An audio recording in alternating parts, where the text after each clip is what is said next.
Hi, welcome back, everyone. I'm excited to do this dialogue with Olivia, and I'll give you a little, yeah, welcome, Olivia. Thank you. I'll give a little context of the context of our connection and this dialogue. That I know Olivia since I met her when she was like 3 years old, and because she's the daughter of one of my dearest friends and spiritual brothers, Peter Engel. So Olivia is Peter's daughter, and a few maybe recently, as I reconnected with Peter a couple of years ago, I met her now in this adult version, so that was very sweet. And then at some point, as I was navigating the challenges of contemporary social media and Instagram culture and all of this stuff towards which I have some resistance and rejection, I realized that I need to find someone to help me, somebody younger, anchored in the contemporary world to help me with this YouTube, social media, various things like that.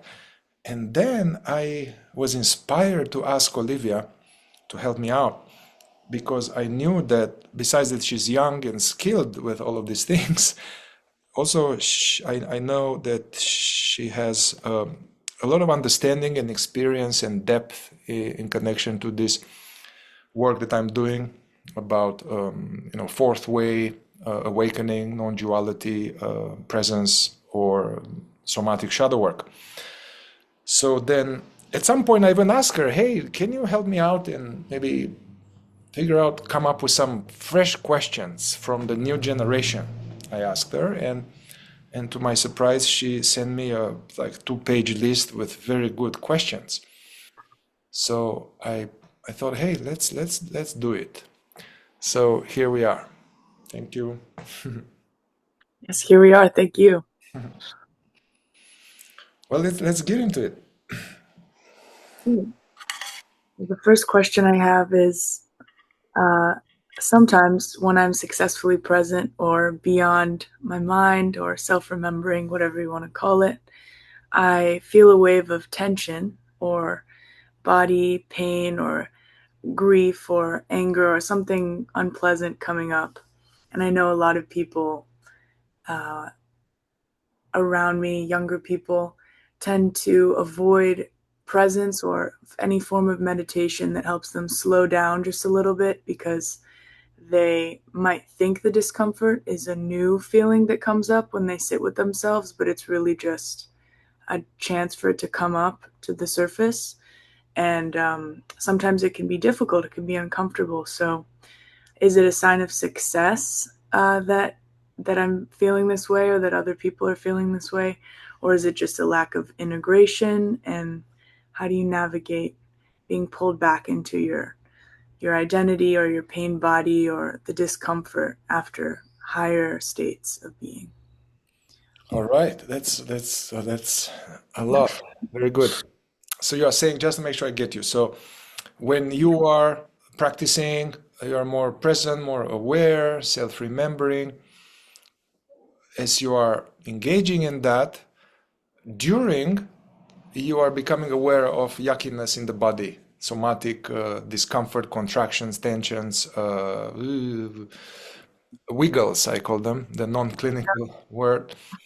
And you have this either when you are practicing or after, it seems. And the question is like, well, what's that? Is this a sign of success or is a sign that uh, it's still a lot of work needed, right? That's what you mean? Yes, yes, that's exactly what I mean. Okay, and it's interesting, yeah, that,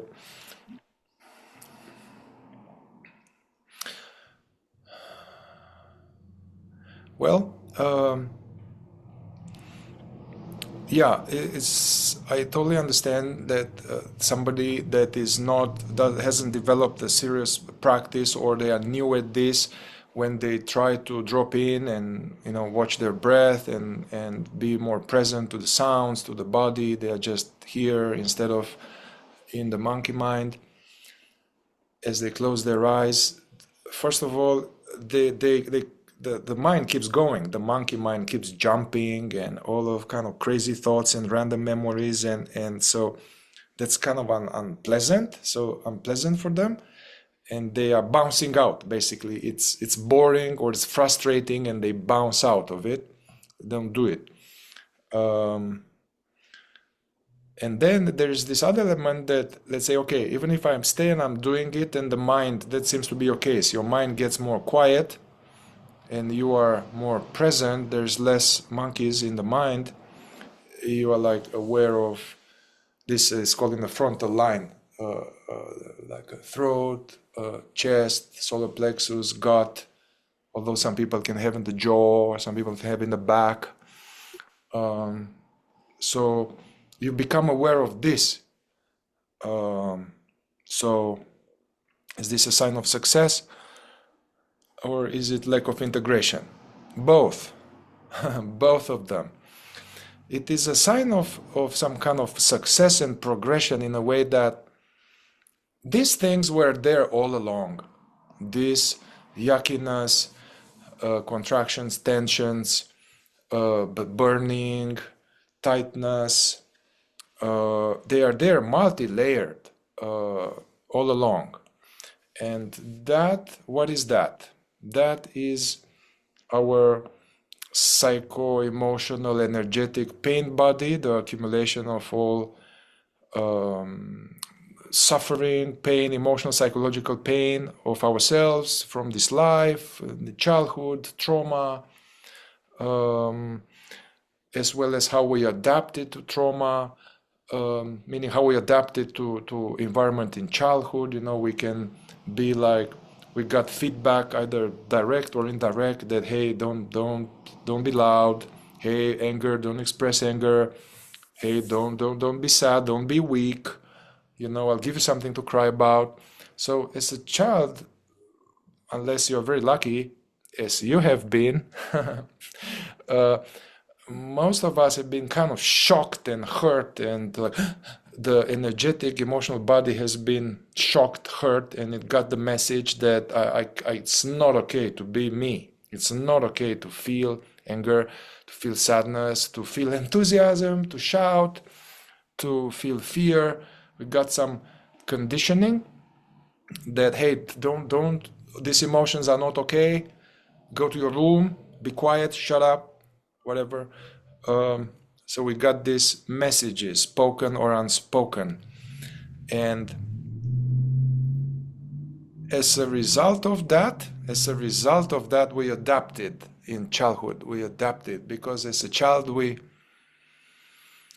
choose connection and belonging over authenticity. A child has no choice but to choose connection over authenticity.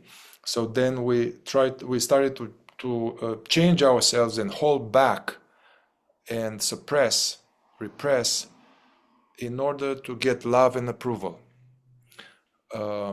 So then we developed this kind of aftermath of this repression of emotions and expression of emotions, as well as other, especially if in childhood we had adverse experiences, the parents were more nasty, unloving, critical, abusive, absent.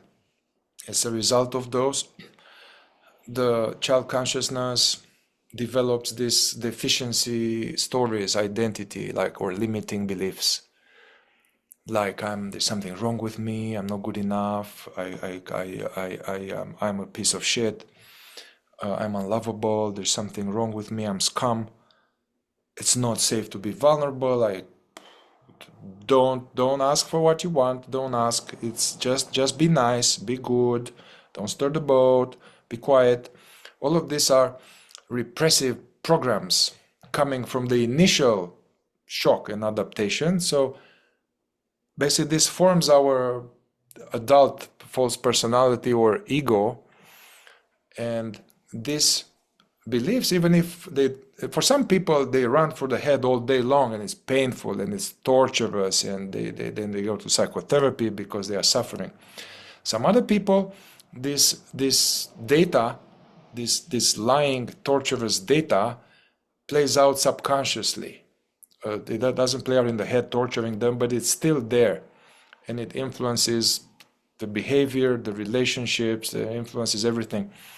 And this stuff, repression, unprocessed trauma, unprocessed historical triggers, this deficiency identity, imagined, these are imagined deficiency identity, they are at some level energetic contractions. And at a deeper level, they are the divine being, divine consciousness, twisted, kinked, and tight. And yeah, so that's why it feels bad.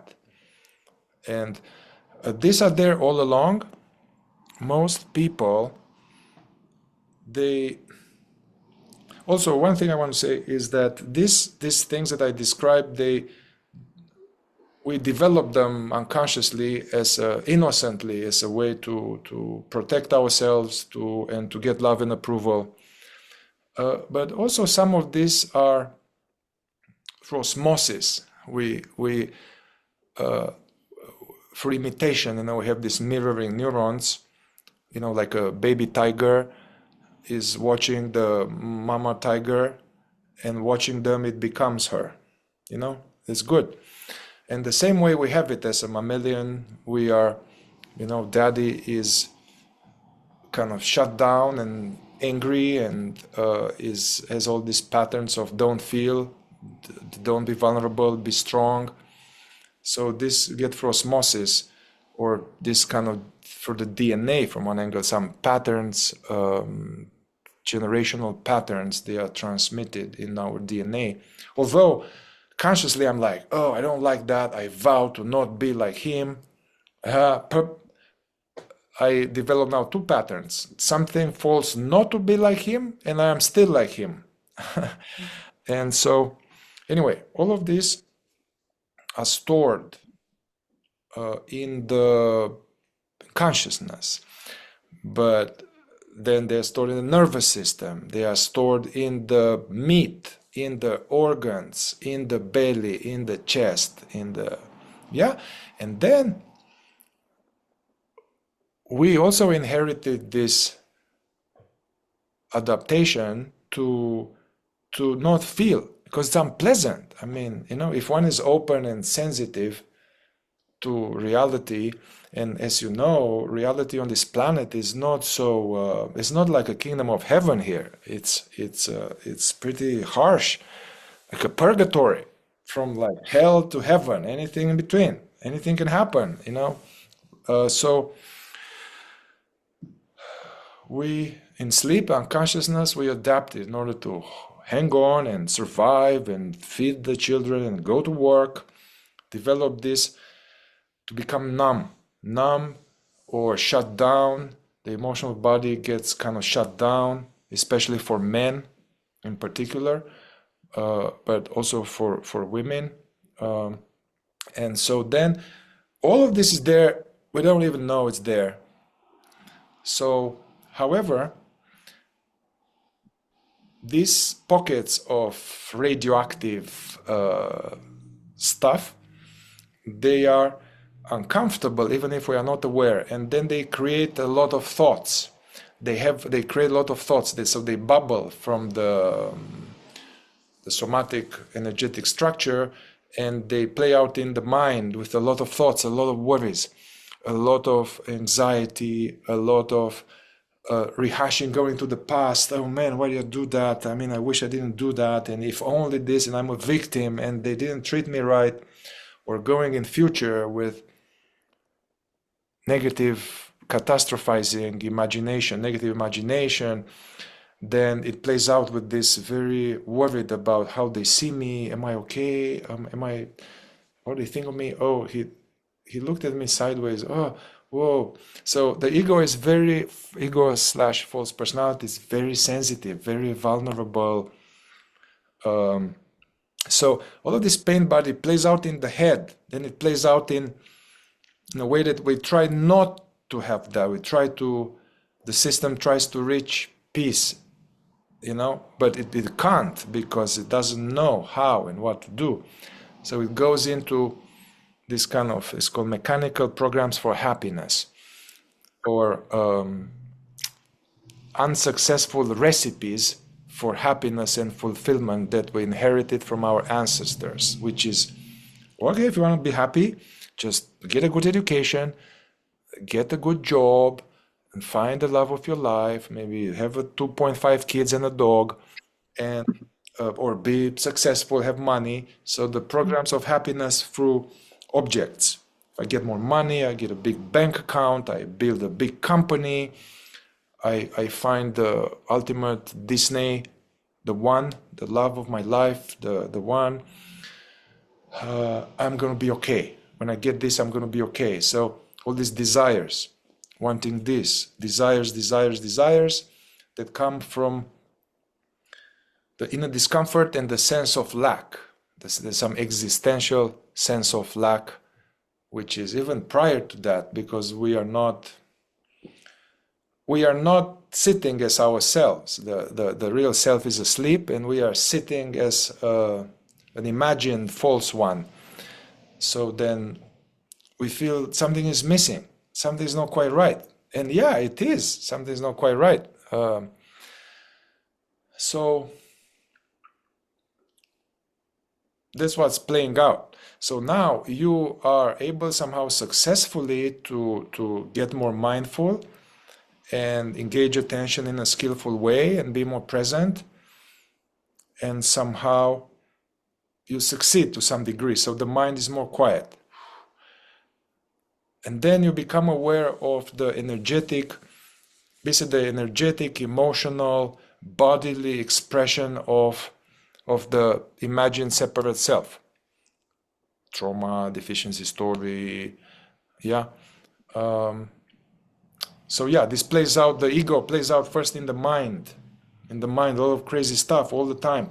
And then if we get deeper and deeper, the mind gets more quiet, and mind becomes less of a hostile dog, becomes like a good dog. Especially as we also discover what we really are and able to successfully, we are aware that we are the presence, not the thoughts, not the feelings, not the emotions, not the triggers, and we keep coming back more to this presence. This takes care of a lot of monkeys, and there's a more gradual sense of okayness. We are not going straight from torture to bliss and ananda. It doesn't work like that.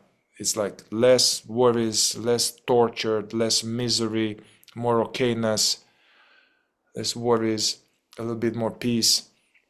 Anyway, but as the mind gets more quiet, that's just even the beginning.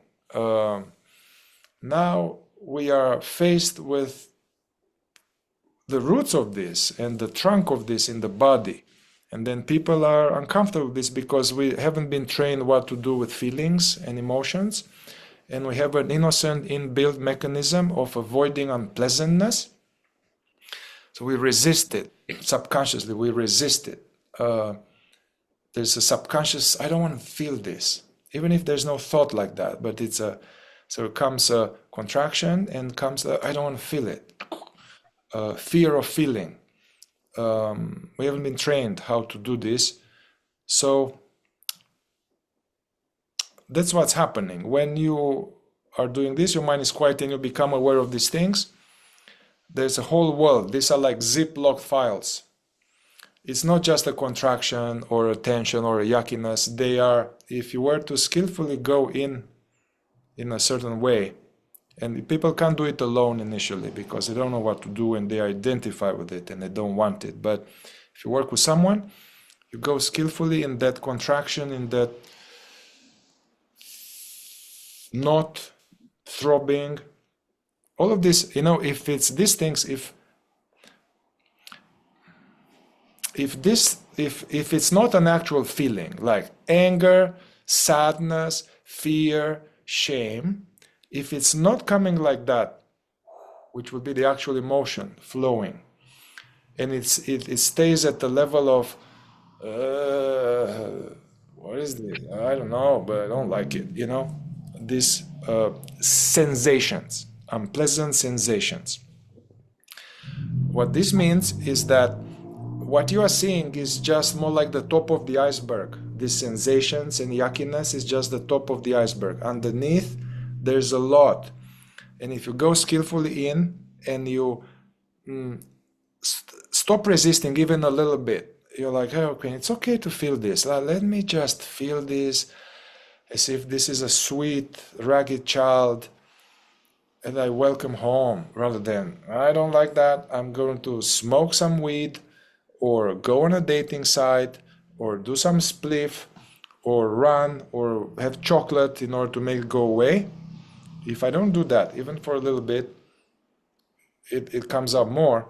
And then if one skillfully, this awareness-based psychosomatic inquiry, it will start opening and there will be much more than sensation. There will be some kind of memory that is painful, and that memory has a meaning and it links to something unresolved, something unfelt, but now it's kind of frozen.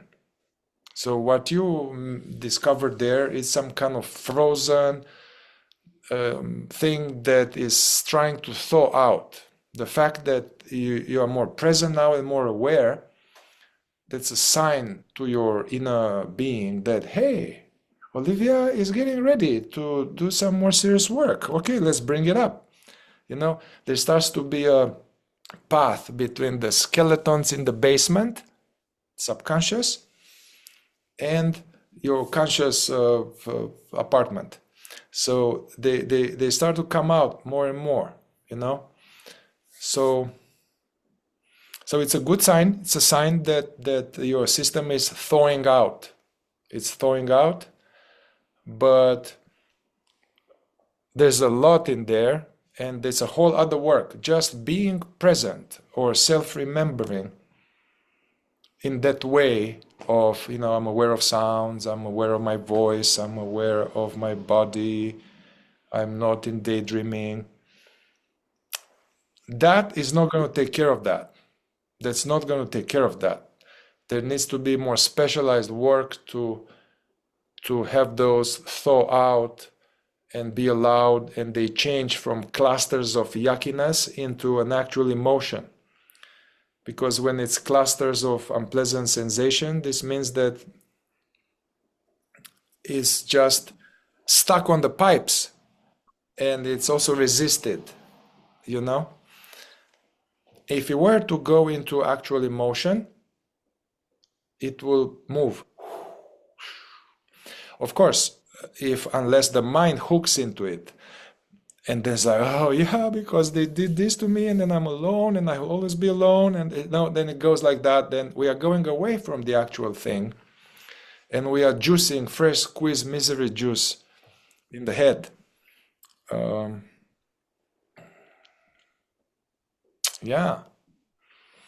That's great. Thank you. And that answers more than I thought I was asking, so I appreciate it. Yeah, I mean, now then you get into this world of, okay, now what do I do with these things? And that's, your ability to be present, ability to not hook into the mind, and ability, that's essential, But now there has to be this increasing your chops, like a muscle of the capacity to feel consciously yuckiness, to feel consciously, allow battery acid. And so this is a trained capacity, welcoming, not resisting, welcoming. One of my current teacher talks about conductivity. Usually when we have unpleasantness, what subconsciously happens, and if we are aware of it, then our awareness goes there. Like you have something in your mouth, something in a sore, and the tongue keeps going there. You like to check it. Oh yeah, still, we don't like it. The same thing. There is some unpleasantness. The attention is noticing that, and then it doesn't like it, and it stays there. It's like, still here. Oh, what is this? Oh man, I don't know. Maybe I should do some yoga. Some yoga. I do yoga and breath work. And then somehow, because of the yoga and breath work, it temporarily goes away. I'm like, oh yeah, good, good. And then it goes back up again because we haven't got to it. We are just massaging it. We are massaging it. So although, smoking something or drinking something or having chocolate or looking for love on dating site or yoga or breath work or meditation, sometimes they do the same thing, this thing. I mean, of course, maybe it's better to do yoga and breath work than to do math, for sure. There are more chances to go towards healing, but many people use, especially these days, and a lot of people, Instagram and all of this new age thing. It's a whole spirituality designed to not feel bad, but not getting to the roots, the so-called nervous system regulation, which it's important, yeah.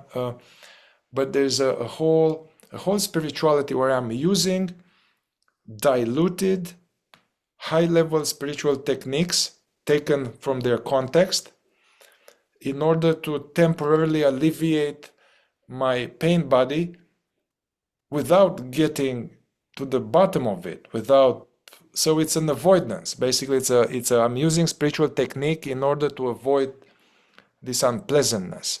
This unpleasantness is in the present. This unpleasantness, if we say that, okay, non-duality, God is all, it's only God. Well, this unpleasantness is God too. So, if I'm resisting it, also what is mysterious and interesting and very important is that what we resist persists. And there's this tendency in something unpleasant to resist it and to focus onto it and to contract on it. And then this keeps it longer. The desire to not feel like this, trying to get rid of it in any way, keeps it longer. So this is very counterintuitive to the usual things. Now these days it's more like a soothing of the pain of my separate self.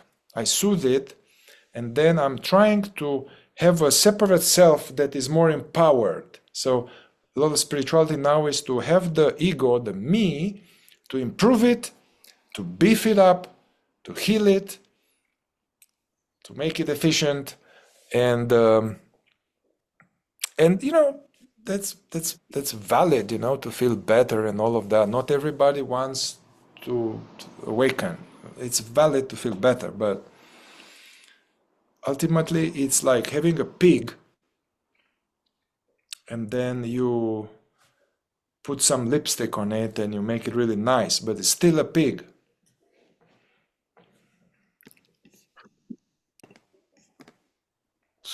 So you were saying there's that just being present, just self-remembering, or even yoga or some kind of technique that would help you feel momentarily better, or even just not identify with what's going on in the moment, just to relax and put some space between you and the feeling. You were saying even that might not be enough. So is there any spiritual work or anything specific that you are referring to? And it kind of leads into my next question too, with spiritual bypassing. So you might know all these concepts, you might have all these tools, but in the moment actively using them is a different thing. Well, it is very important and helpful, this, if it's true self-remembering, which, like true deep self-remembering, but any type of witnessing, any type of like, oh wow, these thoughts, and okay, let it go and just come back to hearing, seeing, coming back to the present, you know, the Eckhart Tolle, being present to the present, yeah, it takes you a little bit out of the washing machine, and you don't feed the washing machine. There is this inner separation between the content of the experience that comes and goes, the phenomenal changing stuff, and the witnessing presence. So it's different to be in the washing machine. It's different than to be outside of the washing machine, seeing the washing machine and feeling it. Yeah, feeling it, but I'm less sucked into it. Without that, that's not possible much. So that's very important. And this self-remembering would be totally enough if this self-remembering had this deep capacity and knowledge about this, to not avoid the energetic body, to not get rid of it, to develop the understanding that the way out of these things is to go in and through them and to diminish. So if self-remembering has in it, if we disallow the avoidance of feeling and we are comfortable allowing anything, now that will be more effective.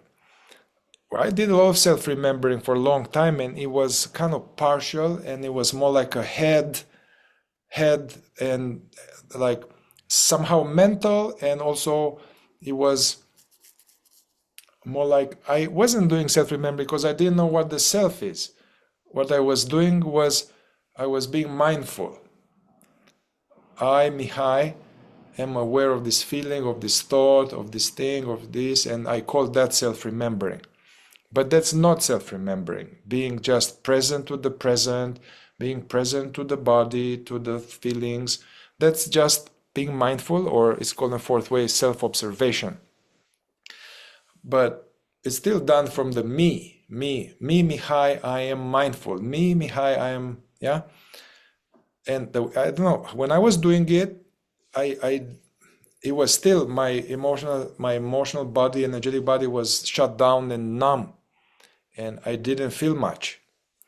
So only later, through doing this kind of awareness-based somatic psychotherapy, or some kind of bringing awareness, not just to snuff away thoughts and to be like a cat. I mean, this is good to you know, to not be in daydreaming, to diminish, to be more like a cat, present. That's good. But that even can, if one is doing that ruthlessly, any thought comes, no, present, no, and one does that a lot. Oh, this feeling comes. Oh yeah, I'm not this feeling. I'm aware of it. One can even use this type of witnessing to snuff away stuff, but they don't go away. Because you know we are rejecting unpleasantness. So if the self-remembering has this truly genuine welcoming of sensations and feelings, now that will go much better, much deeper. But now there are some stuff, they are really deep and very old, and they won't come up. They will come up when maybe your boyfriend, or you leave your boyfriend, or your boyfriend leaves you, or some deep relational stuff happens. Suddenly this intense stuff come up. It's like, oh, I'm alone in the world, and nobody, like, oh. You know, sometimes deep stuff can come up in some life situation, but usually they don't come up at all. So don't even know they are there, and they create a lot of suffering. So for these things, it's necessary to have more specialized kind of processing, thorough psychosomatic processing, where you mine it, you go in. It's a whole thing I cannot explain here, but you go inside and you open the Ziploc files. Those are Ziploc. Now open it, memory, feeling, thought, this, pain, and then in this way it thaws out and it discharges. Some intentional, wise, psychedelic assisted processing can help with that. assisted and wise in the right context, not as a party, not with a bunch of idiots, not with alcohol, but like intentional intention with some medicine, psychedelic, then even blindfolded going in. Now, what that does is that it speeds up the process, and it kind of undoes the buffers from one angle, the walls, the repression, and then stuff are coming. So that is helpful. Sometimes through a psychedelic journey, I mean, that's what happened to me. I was doing spiritual, I was even studying psychotherapy, and at some point I did some psychedelic assisted work, and I was so surprised that the stuff came up I didn't even know I had, and they were really bad, and they were driving all my relationships, and they were a deep core thing. So that my fourth way work, as I was doing it, I didn't even know, my teacher didn't speak about that. So for some stuff it needs deeper, pointed, technical processing of that file. And as it discharges, all of this radioactive isotope diminishes, and then just the regular self-remembering is good, works. Oh,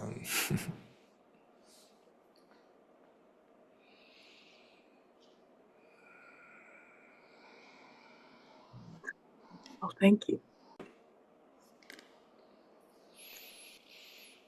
So if knowing all of this, you have all the tools, you know intellectually what to do, but you can't actively always use the opportunity to come back to presence. What is something can you help with spiritual bypassing?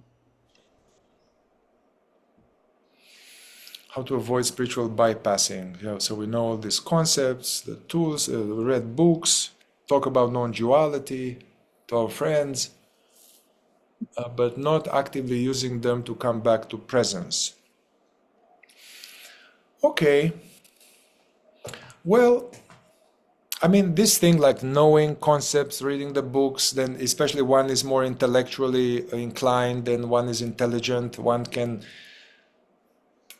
become a teacher like that. One can become a teacher, teaching people and even being somehow helpful, but not actively using them. Come back to presence. So yeah, that's not even spiritual bypassing. This is just the spirituality is at the level of the mind. It's at the philosophizing, mentalizing, conceptualizing. It's just the mind, the intellectual center, enjoying these things and in some kind of masturbatory kind of attempt. And that's not spiritual practice at all. Spiritual bypassing is more, I'm using some spiritual concepts or spiritual truths that are true, or I'm using some spiritual psychological techniques to avoid my suffering. There are different ways to go about it. A lot of teachings connected to also, okay, what I want to say that these teachings like Zen or non-duality or Advaita Vedanta, in the past, there wasn't just some guy on YouTube talks and then I read a book and then I got this. I mean, there was in a very serious context of the disciple will be tested, will go through various kind of hoops to make sure it's earnest, then it engages in kind of ethics, certain guidance, certain purification of the body, of the heart, of the mind. There's a somehow gradual process where the apprentice or the disciple is going through various phases. And later it gets into this Advaita, you are not that, you are that which is aware, and that which is aware is the divine. That is like the cherry on top. So what happened in the West is that they threw away the whole cake and all the making of the cake, and it's just taking a little cream with the cherry, and it says, hey, it's all one. It's not real. It's just now apparently happening. There's nobody here. These are taking high level spiritual truths, and the ego takes them and juices them and doesn't do the work. It is not going to work. Actually, it's going to enhance, it's going to do some mind fuckery, and it's going to create a lot of problems. But all of this spiritual bypassing stems from fear of feeling unpleasant. Fear of feeling, which is subconscious. We don't feel, oh my God, I'm so afraid of this feeling. No, it's like, ooh, it's that's what's happening.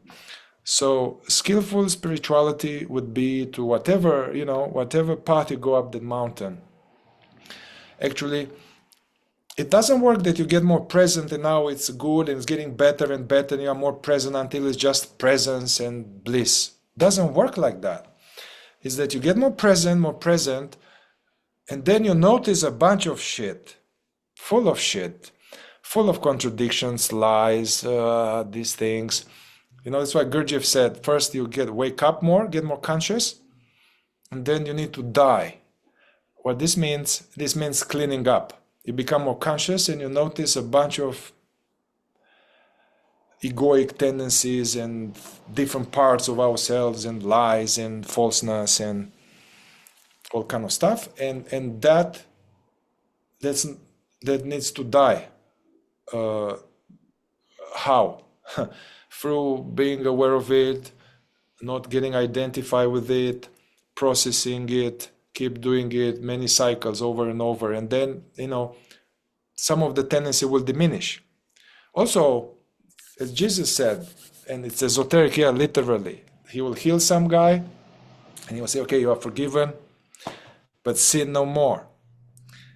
Meaning, okay, I'm becoming aware of these patterns, I'm aware of it, but if I want them to die, if I have a pattern of being a sneaky bastard, to be manipulative, to play with women's hearts, to get what I want, then I do spiritual work and meditation and vipassana, and even I process this pattern, I'm aware of it. Oh my God, I'm so sad. I see how I did it. And then with the next woman, I do the same thing. It's not going to work. So these patterns, they are dying through the deep awareness of all aspects of them, and gradually not going there. I had a teacher, Francis, he would say, well, all these ego patterns, like you have a tractor going through a meadow all the time like this. Creates tracks. And you're asking me how to, well, stop going on those tracks and start going on other tracks, and then the grass will grow, Yeah. But nowadays also there's this, it's really sad, and it's very tricky, because high-level teachings are picked apart and diluted, and take high-level teachings for nervous system regulation. Yoga was not, what the yoga is done these days is really diluted, distorted, taken out of the context. Yoga is part of a big architectural spiritual map, Oh yeah, my point was that now in this culture there is this some programs or some beliefs that are very harmful, that you just need a quick fix. Go here, have a few sessions with this guy, and it's going to be good. Go to this workshop, you're going to be enlightened. Or, hey, do this, and visualize this deity, and visualize some blue light, and imagine something, and do these things, and it's going to be all good. And, Love and light. Striving towards light, positivity, being positive, quick fix, laziness, all of that, these are harmful to a true spiritual path.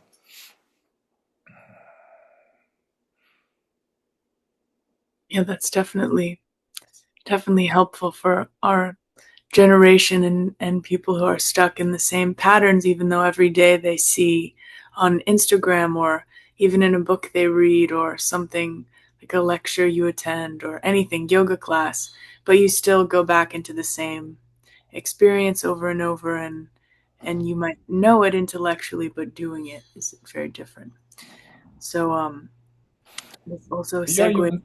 yeah, Yeah. about what you said, yeah, I have many people, and I used to say this too, like, man, I wonder why I have this. Mm-hmm. Man, I have this pattern. I'm like, fuck, man, for 20 years I have this pattern, and I don't know why I have this. Mm-hmm. Uh, and this is like the masculine car mechanic approach. There's a problem with the car. You need to figure out why. What's going on here in order to fix it, yeah? With this complex biocomputer machine, it doesn't work like that. So I realized at some point that I know exactly why I have that thing.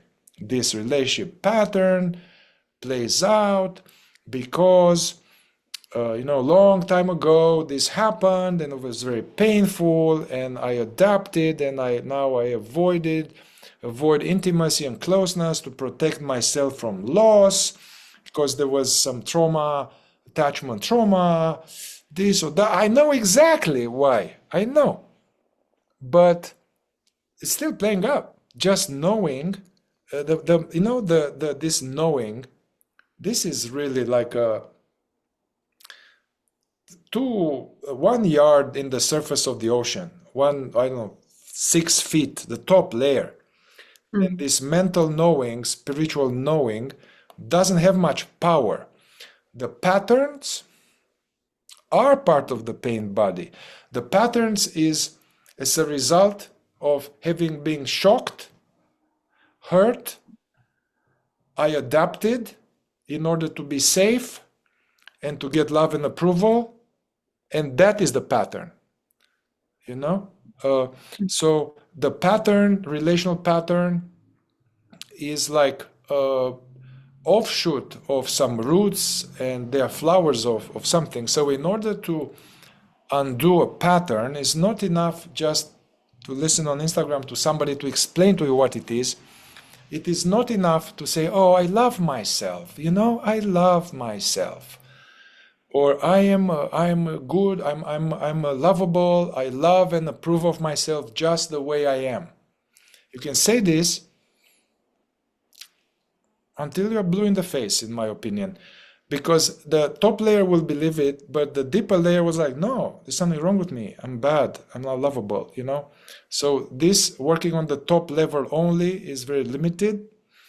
The way to undo it is, first of all, to become more aware. We need to investigate them without trying to change it. That's a big thing, the fourth way. You can't change anything because everything is so complex. You need more data. And often we have this attitude that, oh, there's this thing and I want to change it because I don't like it. So I reject it. I don't like it. So it's more resistance. So the change is not going to come from I don't like it. The I don't like it contributes to the pattern staying there. So in the fourth way, they have this to observe your patterns as an interesting, curious stranger. Like, that's interesting. Like as a benevolent, well-paid scientist. A well-paid scientist doesn't mess with the little creature on the Galapagos Island. It's just watching it. It's like, whoa. But this is very hard to do. So deep awareness of that pattern without much identification. And then we need to go with the roots, going and processing our pain body that formed that pattern. That will be the fastest, more skillful way. And then as we process the roots, the trauma, the repression, the hurt, all of that thing, now we bring to awareness not just the fruits, but the whole operations. and then it discharges a lot. And then still it may come. But it's like, here it is, I see it. Okay, whoa, hang on. We cut the supply. It may still play out of inertia. Ramana Maharishi was saying that, you unplug the fan, you know, this is like 1920 metaphor. You unplug the fan, it's not going to stop. The fan is not going to stop. It's going to still do for some time. But usually we unplug the fan, most people, and then we plug it back in.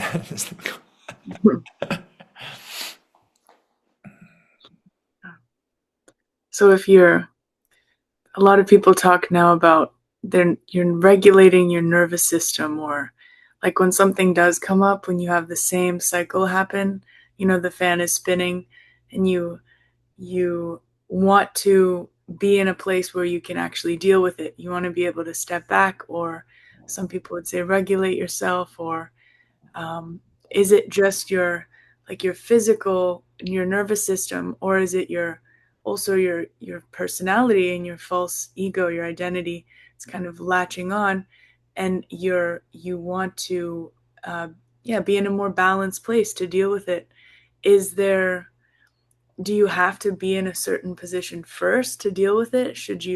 Is regulating yourself first a good idea?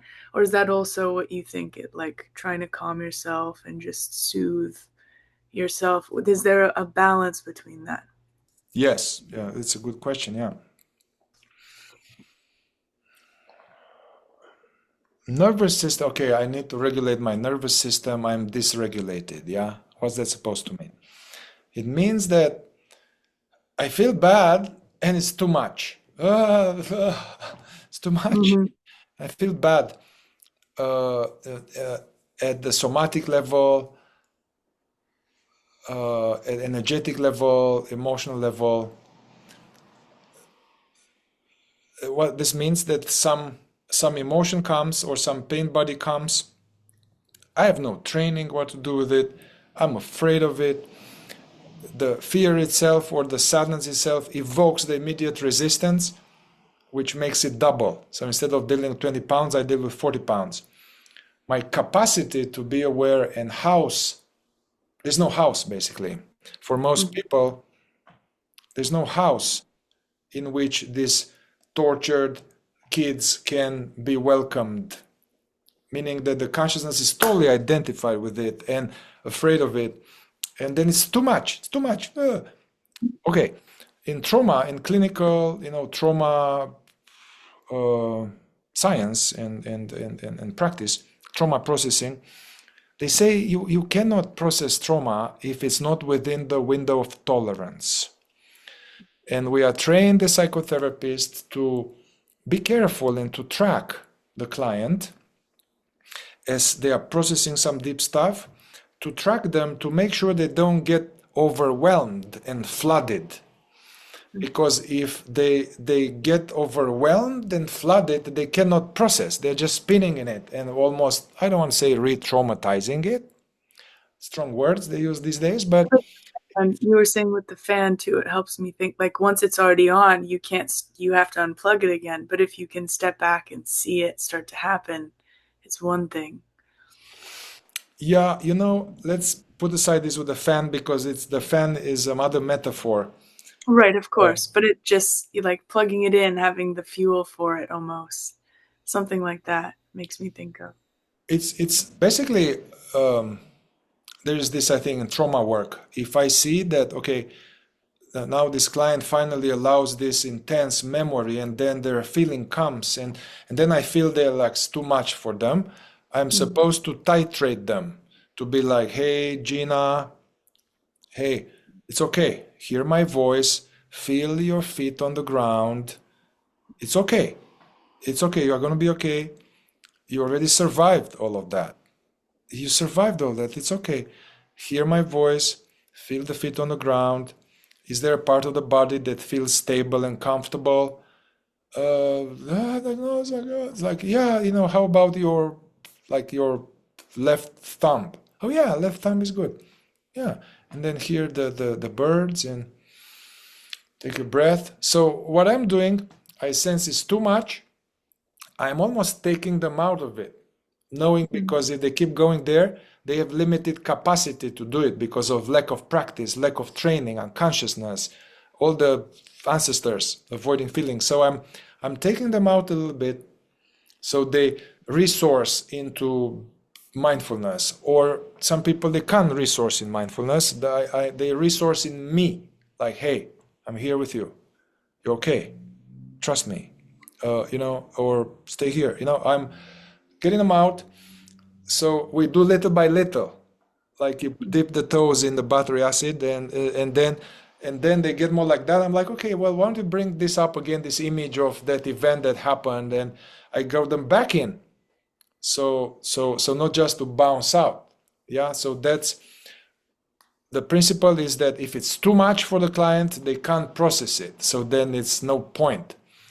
So then I'm supposed to, my presence or my interventions has to have some regulating effect on them, but that's not in, I don't like that. So they are depending on me, and I have more sessions with me, and then they have to pay me, and they are, I like to teach them how to fish. So ideally there, I teach them some tools and some methods that they can regulate themselves. Meaning, when it's too much, I do something to kind of hold it together, to stabilize myself. What can it be? A deep, long, aware breath that's self-regulating. For some people, for some other people, not. To kind of put some chanting, like Om, my mantras, you hear them. I put some mystical, beautiful, angelic voice with Deva Premal. I say, okay. It kind of go and do some yoga. Go put the feet on the ground without rubber shoes. Walk on the beach, just stop spinning, just feel the wind, or get a massage. Get a massage, or have a warm bath with oil, and it's like, I love and approve of myself. I am a child of God. So all of these things, they are like, yeah. So then it's good. Now the client is not like, oh my God, I need to see you because I have this thing coming up, which means like, I don't know what to do with it. I have so much fear of it. Now they're like, whoa, oh, remember, take some breath, lie down. So this is it's an important capacity to have some ability to adjust the knobs. No. However, the issue I have with this is that these days it's a lot of nervous system regulation, as if that is the aim in itself, and as if that is the ultimate thing. But what is it that dysregulates the nervous system? Why am I dysregulated? Because there is pain body, unprocessed trauma, repression, triggers, and I'm not aware enough, and I don't have enough consciousness training. So this thing, to massage it a little bit, I mean, from one angle, having a little pot when I'm freaking out, have some pot. That is nervous system regulation. They have a little shot of whiskey. Well, that's what all guys do forever. Go and come from mining, they have a shot. I'm not advocating for this. I'm saying that all of this are some guy is feeling restless, agitated, feeling very afraid of this interview, and then he created I was like, oh, okay, maybe I should watch some porn and masturbate. Watches porn, masturbates. Why does he do that? Because it's unpleasant, this anxiety and fear, and they learned that if I watch porn and masturbate, and it's like, oh. But then he has some other problems. So all of these are ways of nervous system regulation. However, some are more skillful than others, and some they create less problems than the others. But my point is that, hey, okay, it's good to have this ability to handle intense stuff and be able to hold it. Great, good job. Can I process it now? Can I go and process it? Because if you actually process it, you won't have to regulate the nervous system forever, you know? And go another massage here because it's tight again, it's tight again. I have another massage, it's tight again. But here is that I am feeling responsible for everybody in my life. And when everybody is upset, I feel it's my fault and I'm deeply afraid. I don't even know what it is. I go and get a nice massage, deep Thai massage. It's like, ah, good. I go home. Oh, yeah, yeah, you know? So that's can we process it? So then there's much less to regulate. Yeah. So I'm talking now more like a person who is on a self-improvement path and on trying to heal.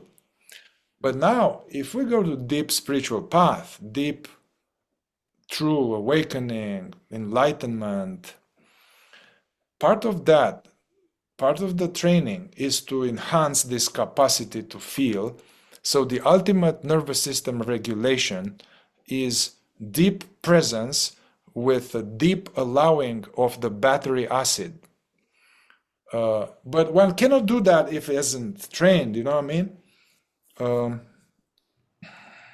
Yeah, Yeah, that's exactly what I mean. Thank you. yeah.